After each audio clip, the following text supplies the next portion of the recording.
Welcome to the Swedish Maker. Today I'm starting a series about starting a YouTube Maker channel.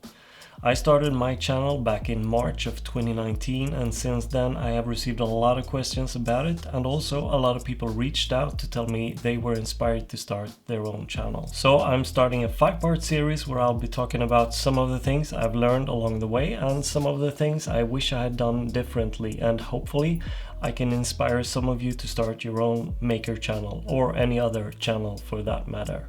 And in this first part, we're going to take a look at some of the things you can do before you get started. Some are practical and some are not. So let's get started.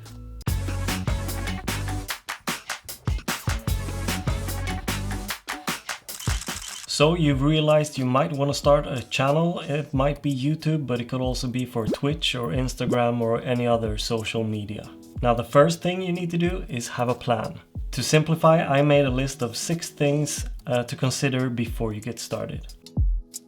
What is your why? Is it to make money, to inspire others, or to sell more of your products? It might not seem important, but it actually is.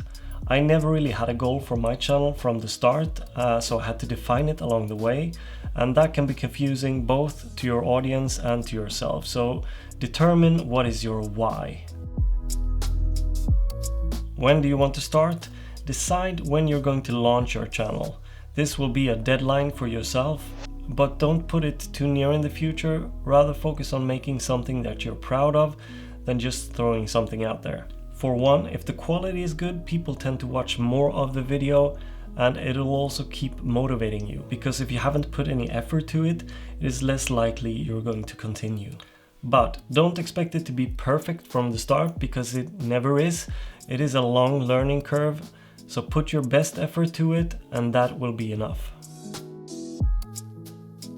Make a list of about 5 projects that you can make, and this will be your starting schedule, and you can always adjust it down the road and fill it up with more projects or decide not to make them. I currently have a list of projects for the rest of this year and half of next year, and that list is definitely going to change, but I have a plan and it keeps me from stressing out. Also consider making a plan for when you're going to post your projects. Continuity is often mentioned as something important to gain subscribers and to be seen. So think about how much time you have and how often you will be able to post. I don't know how many times I've made the mistake of not having a manuscript for what I'm going to shoot or for what I'm going to say. Having a plan before shooting definitely makes the editing of the video much easier, but it also makes the shooting much easier. And having an idea of what you're going to say in the video also really helps. In my case, I try to write down a rough plan on a piece of paper or in my phone, and I use that to cross off the list while shooting, and that also helps me when I'm editing because I don't have a lot of unnecessary footage. So what is your channel going to be called? This to me is the really fun part. Create your name, create a logo, set up an email for your account and create a YouTube channel using that email. Create an image for your channel, the one that you see when you visit a YouTube channel. Go into the YouTube settings and just familiarize with it. So this part is usually pretty self-driven since it's necessary, but it can also be really fun. Can you design your own logo or do you want someone else to make it? There are so many decisions to be made, but it really was the most fun I've ever had when I was doing all of that. There are so many things to consider when creating a brand, but you don't have to get everything perfect from the start.